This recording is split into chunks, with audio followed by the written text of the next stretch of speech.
Sabe qual é o erro de muito profissional que não consegue conquistar o seu alvará sanitário? É realizar a solicitação antes de adequar o espaço, antes de organizar todos os documentos que serão exigidos, antes de oficialmente organizar a casa antes de receber a visita. Esse é o maior problema. Mas é por isso que esse vídeo existe, para que você não seja mais um profissional que acaba perdendo tempo e dinheiro por falta de informação. Mas então vamos lá. No episódio anterior, nós conversamos um pouquinho sobre a abertura do CNPJ e mais especificamente sobre a escolha do código CNAE.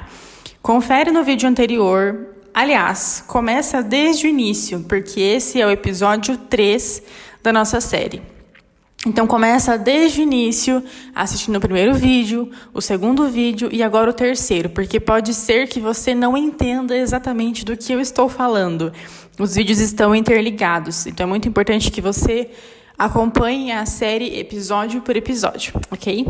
Mas, como eu havia dito, no episódio anterior nós conversamos sobre a escolha do código CNAE e como tudo está interligado, o planejamento. O fato de você sentar, pensar em cada detalhe antes de tomar qualquer decisão é fundamental. Vai economizar muito tempo e principalmente, gente, dinheiro. Porque quando você não tem esse planejamento, você acaba tomando decisões precipitadas, decisões impulsivas, e isso, na vida real, gera consequências. Então é por isso que eu digo para vocês que o planejamento é extremamente importante. Dito isso, hoje é um episódio muito importante e quem sabe o mais esperado de todos, porque nós vamos conversar sobre a pastinha sanitária. A famosa pastinha sanitária que eu sempre falo. Galera, como é que está a sua pastinha sanitária? Ela está organizada? Ela tem todos os documentos exigidos pela vigilância? Como que está isso aí? Está atualizado? Então, bora lá. Mas antes, deixa eu te explicar. A exigência desses documentos que serão organizados nessa pastinha não surgiu do nada, do além, com base nas vozes da minha cabeça, tá? Muito pelo contrário. Existem legislações específicas da Anvisa, resoluções, portarias que são seguidas, tá? Que prevêem a obrigatoriedade desses documentos.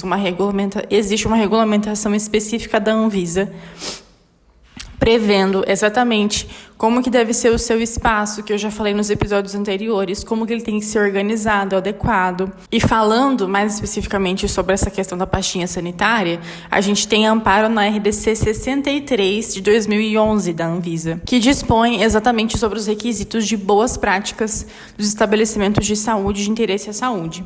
E além, é claro, das legislações específicas de cada estado, de cada município. É muito importante que você tenha em mente que, além das resoluções da Anvisa, a gente também precisa observar as resoluções e as normativas de cada estado, de cada município, porque existem particularidades de cada estado e município que precisam ser observadas. Então, não existe uma receita de bolo. É o que eu sempre digo, não tem receita de bolo para nada quando a gente fala do direito. Então, uma coisa é você abrir um espaço na Bahia. Por exemplo, hoje tem uma cliente que está realizando comigo a solicitação do alvará sanitário. É um ritual específico. São normativas específicas da Bahia. Os documentos que a Bahia exige não são os mesmos documentos que aqui o Mato Grosso exige. Então, você não acha que seria bem bacana você ter um profissional que te acompanha, que te orienta, porque são muitas legislações. Vocês não estão entendendo. É um decreto que você não pode deixar passar. É uma normativa específica, é uma portaria específica do município que limita, a acessibilidade que tem que ter o prédio. São vários detalhes muito importantes que não podem ser deixados de lado. E que se você deixar de lado, uma hora a conta vai chegar. Porque quando a vigilância for fazer a fiscalização, for fazer a vistoria em loco, ela vai dizer, e aí? Você vai ter que fazer as adequações. Então, Planejamento. Mas então, Evelyn, fala para mim o que é essa pastinha sanitária. Essa pastinha sanitária nada mais é do que uma forma de organizar todos os documentos que são exigidos pela vigilância. Existe, inclusive, uma previsão em uma dessas normativas que eu falei para vocês que os documentos precisam estar organizados. Aqui no estado do Mato Grosso, por exemplo, existe uma resolução específica do estado, um artigo específico, dizendo que esses documentos precisam estar organizados, para que assim que o fiscal chegar e para fazer a vistoria, os documentos já estarão organizados e aí não vai ser aquela loucura de meu Deus, onde é que tá o PGRSS? Meu Deus, onde é que tá o plano de contingência? Meu Deus, cadê o manual de boas práticas? Não. Tudo isso precisa estar organizado antes do fiscal chegar, tá? Até porque, gente, a primeira impressão, vocês sabem que a primeira impressão é a que fica, né? Então, se o fiscal chega no teu espaço, ele percebe uma movimentação estranha, ele percebe que tudo tá um caos, que tá desorganizado, que você não sabe nem por onde começar, já não é um bom indício. Então, é muito importante que você esteja com todos os documentos organizados e, principalmente, preparado para responder as perguntas que o fiscal fará para você durante a vistoria, tá? Então, essa é a pastinha sanitária. Eu também separei para vocês uma lista de documentos que, de modo geral, a vigilância exige, que precisa estar dentro dessa pastinha sanitária. Então, papel e caneta na mão para anotar todos eles. Em primeiro lugar, nós vamos precisar do contrato social da empresa, cartão CNPJ, registro da empresa no Conselho Regional de Medicina do seu estado, tá? Muito importante que tenha o registro. Essa é uma etapa que às vezes o profissional acaba esquecendo, mas em se tratando de clínicas médicas, porque esse aqui é o foco dessa série, tá? Você precisa registrar a sua empresa no seu CRM, beleza? Quarto documento: contrato com a empresa que irá realizar o recolhimento do lixo infectante. Se você irá abrir uma clínica ou um consultório que realiza procedimentos invasivos, enfim, procedimentos de modo geral, é importante que você tenha, é importante e obrigatório, na verdade, que você tenha uma empresa, que você contrate uma empresa para realizar a coleta do seu lixo infectante, tá? Essa burocracia é uma coisa que eu também faço para os meus clientes. Eu já tenho uma lista de empresas e eu vou lá, de cada estado, né? E eu vou lá e recomendo. Falo, olha, essa empresa aqui trabalha assim, assim, assim, o valor é X. A gente vai lá, contrata, assina um contrato com essa empresa. Essa empresa precisa ter também a sua licença com a vigilância em dia, porque alguns fiscais exigem a licença da empresa que faz a coleta, beleza? Além do contrato. É importante dizer isso porque a gente prevê uma lista dos documentos que são exigidos. Só que durante essa vistoria, durante esse processo de conquista do alvará, é completamente possível que a vigilância diga, não, eu quero mais esse documento aqui. E você tem que dar seus pulos e providenciar esse documento. Então, já fica aí um alerta para você sobre esse potencial documento que também poderá ser solicitado, tá? Assim também como o contrato com lavanderia. Um detalhe importante. Se você for abrir uma clínica ou um consultório que só irá realizar consultas, é possível que você faça uma declaração que você não terá lixos infectantes. Porque aí, dessa forma, não vai ser necessário contratar uma empresa só para isso. Porque o lixo que você vai ter vai ser o lixo comum, né? Existe uma categoria, existem vários tipos de lixo que a gente coloca no seu PGRSS. Só que se o seu caso for somente consulta, a gente consegue declarar isso para a vigilância e falar, olha, eu só vou realizar consulta, eu só vou ter aqui o lixo comum, o lixo orgânico da minha copa, o lixo do meu banheiro, que vai ser destinado e encaminhado para o lixo da prefeitura. Então, tá tudo bem, né? Tranquilo, é um pouco mais tranquilo. Esse é um detalhe muito importante, porque às vezes o profissional vai lá, contrata a empresa e assim, não vai ter lixo para a empresa retirar, né? Então, alerta. Contrato com a lavanderia, se for o seu caso. Comprovante de limpeza da caixa d'água. Também depende de cada caso, de cada local, né?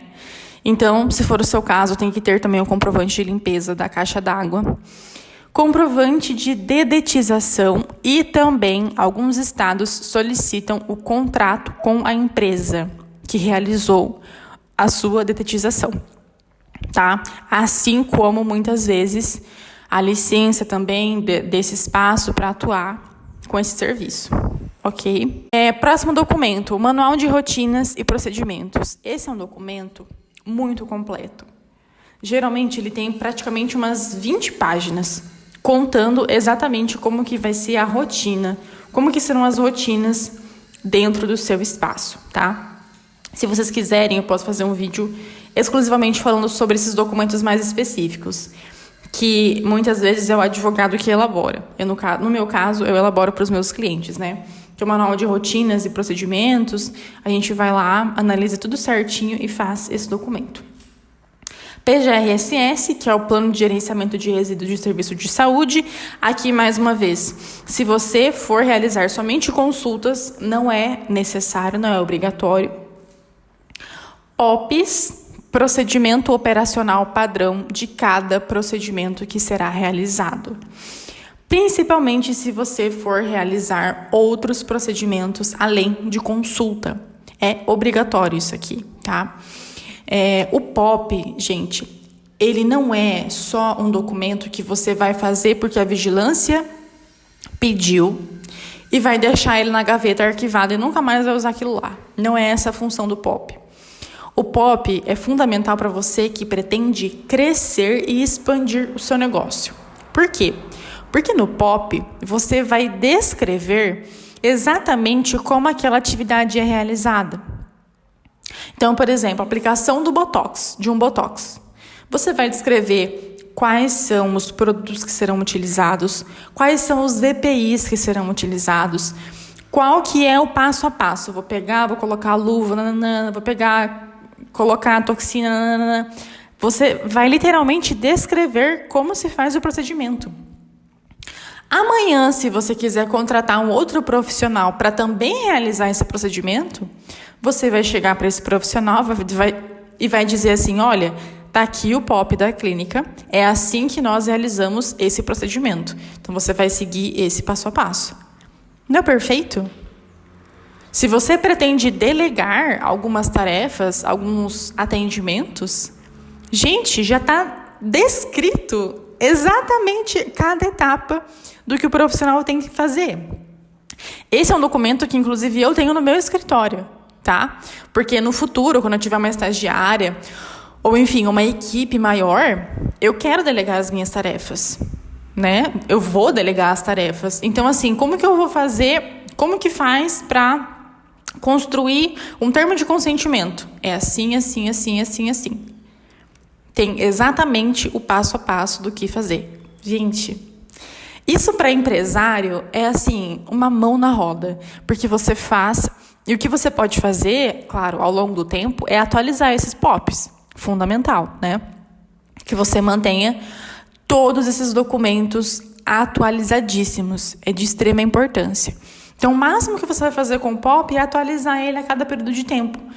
Eu mudei o atendimento X, mudei o procedimento X. Como que eu vou fazer ali? Vou lá, atualizo o POP. E, gente, para delegar isso, para delegar uma tarefa com POP, é tudo, tá? Não é um documento que vai ficar jogado e esquecido na sua gaveta. Não. Aqui, eu sempre falo para vocês, cada documento tem a sua função. Não faz o menor sentido você investir em um documento e não usufruir dele, tá? É um dos maiores erros que você pode cometer. Então, eles precisam ser estruturados com estratégia. Você tem que saber usar todos os seus documentos. POP, contrato, termo de consentimento, tudo, tá? Então, já anota isso aí. Outro documento que a vigilância vai exigir: alvará do Corpo de Bombeiros, alvará de funcionamento, aquele que você tira na prefeitura, controle de validade dos medicamentos e produtos, aqui também especificamente para quem irá realizar procedimentos. Gente, vocês precisam ter um controle de quando o produto entra e quando o produto sai, é eliminado, é finalizado, quando você termina de consumir. Porque isso aqui é um registro que pode ser utilizado como prova. Caso dê problema com algum paciente, ele venha dizer para você: o paciente teve um efeito adverso. E aí ele surge com um processo contra você dizendo que não, o produto que você utilizou estava vencido. Sendo que você é uma pessoa super ética, você trabalha certinho, super comprometida com o seu trabalho. Como que você vai comprovar que você não utilizou um produto vencido? Com registro, tá? É assim. É assim. Isso serve tanto para a organização da clínica, organização interna, quanto para fins em que você efetivamente precisará utilizar um documento como arma. Essa é a regra do jogo, tá? Eu sei que muitos profissionais pensam assim: não, porque isso nunca vai acontecer comigo, eu nunca tive problema com paciente, porque eu não preciso dessas coisas, sabe? Eu não quero trabalhar com essa preocupação de que... Gente, vocês já ouviram aquela frase da Juju Todinho que ela disse que a vida não é um morango? A vida não é um morango, não. A gente precisa jogar o jogo. Você não pode ficar bancando essa de que você não pode ficar sustentando essa ideia de que os seus pacientes são todos inocentes, porque eles não são. Eu não estou dizendo para você que você tem que ver o seu paciente como um vilão, como um inimigo. Não. Estou dizendo para que você coloque os seus pés no chão e esteja ciente de que a qualquer momento um paciente pode trazer problemas para você. E aí você vai se segurar aonde? Quem que vai te ajudar? Como que você vai comprovar a sua versão dos fatos? A sua versão do que aconteceu? Com documentos. Tá? É assim que funciona o direito. Quem registra, comprova. Quem não registra, senta e chora, né? Próximo documento. Lista de equipamentos, tá? Você pode fazer também o que o pessoal exige, um memorial descritivo. Anota aí mais um documento, memorial descritivo do seu estabelecimento. Dizendo cada tomada que você tem dentro do seu espaço, você vai colocar no memorial descritivo. Geralmente o pessoal faz isso com o arquiteto, também é possível, tá? Porque foi ele que montou tudo, então faz muito sentido que o arquiteto te auxilie a elaborar o memorial descritivo. Então você vai colocar quantas cadeiras tem, quais são os tipos das cadeiras, quantas mesas, lustre, tomada, equipamento XYZ, computadores. Gente, tudo é um memorial descritivo, tá? Que você vai fazer do seu espaço, dizendo cada equipamento, cada móvel, como que eles são, revestimento, tudo, tá? Pode fazer isso aí também. Plano de contingência. Plano de contingência nada mais é do que um plano preventivo, dizendo o que vai acontecer, quais serão as medidas que serão tomadas caso aconteça um problema. Então, por exemplo, imagina que você vai abrir uma clínica de estética e você vai realizar o procedimento de criolipólise nas suas pacientes, nas suas clientes. Imagina que essa paciente teve uma queimadura, porque é possível, né, que queime. E se acontecer essa queimadura? Qual que vai ser o seu plano de ação? O que é que os seus funcionários, ou então, não só você, Os seus funcionários também. Você tem uma outra profissional que também atende, que te auxilia ali nos atendimentos. O que é que essa profissional precisa fazer para socorrer essa paciente, essa cliente que teve essa queimadura? Isso é um plano de contingência. Tá? Covid, a gente passou por uma pandemia, né? Vários hospitais fizeram um plano de contingência, dizendo o passo a passo do que deveria ser feito. Qual era o plano de ação para lidar com essa situação, tá? Então, em linhas gerais, esse é o plano de contingência. Vamos ver o que mais nós temos aqui. Manual de boas práticas também. Contrato de parceria. Contrato de parceria, gente. Esses dias eu peguei um contrato que foi elaborado por um outro profissional, não é um profissional do direito, tá? E eu olhei para aquilo ali e eu fiquei pensando, meu Deus. O profissional da saúde, às vezes, ele pensa que ele está fazendo um bom investimento, pagando barato na prestação de um serviço. Só que, gente, vocês sabem que muitas vezes o barato sai muito caro. E esse era o caso desse contrato. Contrato de parceria, entre muitas aspas. Porque não tinha previsão de coisa alguma. Não tinha previsão de nada. Quando a gente fala de relacionamento profissional da saúde com profissional da saúde, existem muitas regras. Existem muitas especificidades. E, gente, uma regra básica de qualquer contrato de parceria. Pensa comigo. Se você está contratando um terceiro para realizar um serviço no seu estabelecimento, através de uma parceria, significa, imagino eu, que você não deseja estabelecer um vínculo de trabalho com essa pessoa, correto? Porque, caso contrário, se você quisesse um funcionário, você iria contratá-lo, iria assinar a carteira de trabalho dele, fazer todas as burocracias trabalhistas que são exigidas, e você efetivamente teria um funcionário, certo? Considerando isso, considerando que você não quer esse vínculo de emprego, qual é a primeira previsão que precisa constar no seu contrato de parceria? Que essa relação não é um vínculo de emprego. Que não haverá subordinação da pessoa que você está contratando com você. Que não haverá qualquer tipo de vínculo trabalhista. Que a pessoa estabelece os horários dela, enfim. Como que vai ser a forma de pagamento? Gente, não tinha nem isso no contrato de parceria dessa minha cliente. O mínimo, isso que eu disse para vocês é o mínimo. O mínimo do mínimo do mínimo que tem que ter em contrato de parceria. Não tinha. Além de várias outras particularidades. Sigilo. Gente, sigilo na área da saúde é uma coisa tão delicada. Você precisa estruturar muito bem isso dentro de um contrato.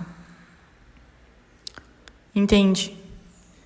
E entre outras coisas que, assim, eu fiquei apavorada quando eu vi aquilo. Então, eu faço um apelo para vocês. Invistam em bons documentos. Invistam em especialistas na área para construir esses documentos para vocês. Porque documento é investimento. Gente, se você fizer um contrato de tratamento, se você contratar um advogado para fazer um contrato de tratamento, você vai utilizar esse contrato por quantos anos? O máximo que vai ser necessário vai ser atualizar o documento se acontecer alguma mudança legislativa, algum parecer, alguma resolução nova do conselho, que, nossa, é muito importante, tem que constar ali naquele contrato. Se não, gente, é praticamente para a vida toda. Então, por favor, não caiam nessa, tá? E outra coisa, quem elabora documento, quem elabora contrato é advogado, não é outro profissional que não é advogado, que não é habilitado para isso. Tá bom? E também coloquei aqui para vocês o contrato de sublocação. Lá no primeiro vídeo, eu falei sobre essa questão do planejamento. E assim, quando você está planejando o seu negócio, você precisa saber e definir. Beleza, eu vou ter aqui a minha sala, mas ela é uma sala grande, por exemplo, então tem um espaço grande, tem as salas, tem as divisórias, tem várias salas que, por exemplo, eu não vou utilizar. Então, eu posso perfeitamente sublocar para outro profissional. Perfeitamente possível, tá?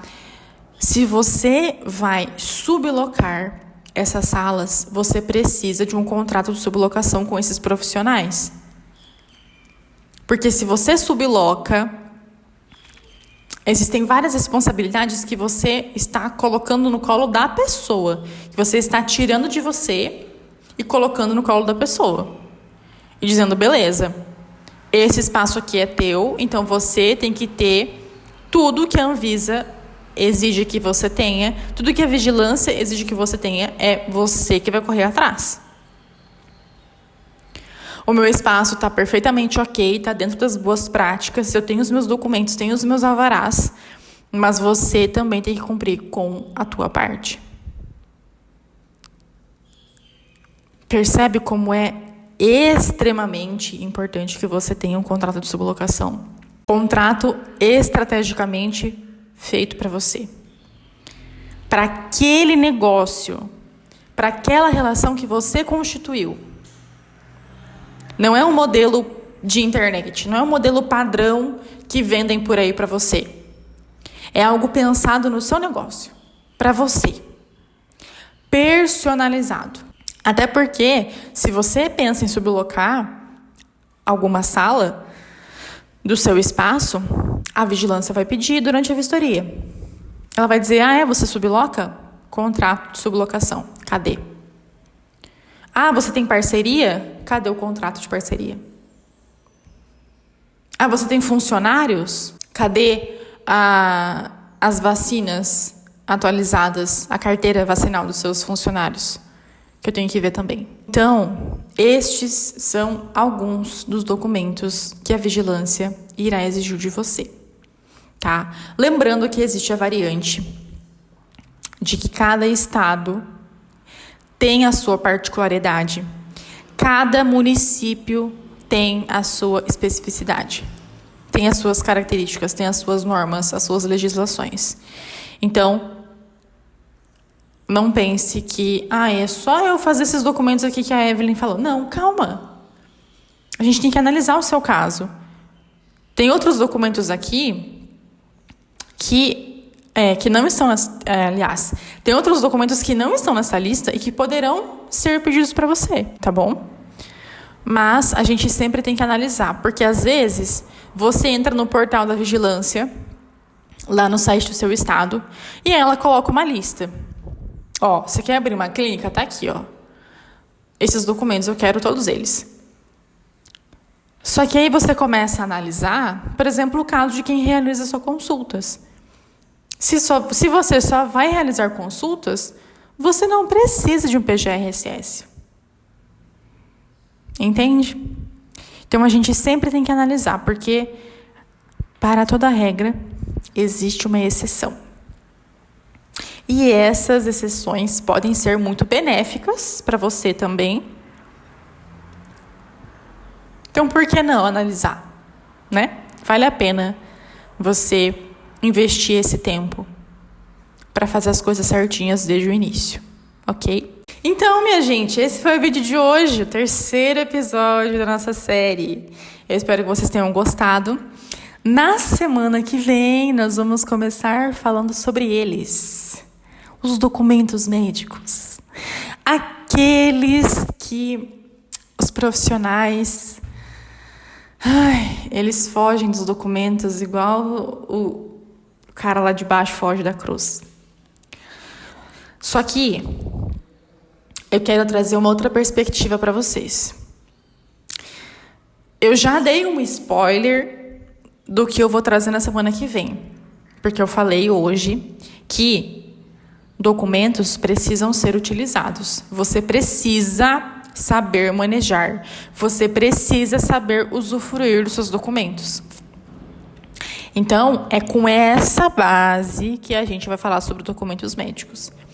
Se você está achando que você vai fazer um contrato, que você vai fazer um termo de consentimento, e você só vai tirar da gaveta e coletar a assinatura do paciente e guardar de novo, não é assim. Documento é muito mais do que burocracia. Documento não é burocracia, na verdade.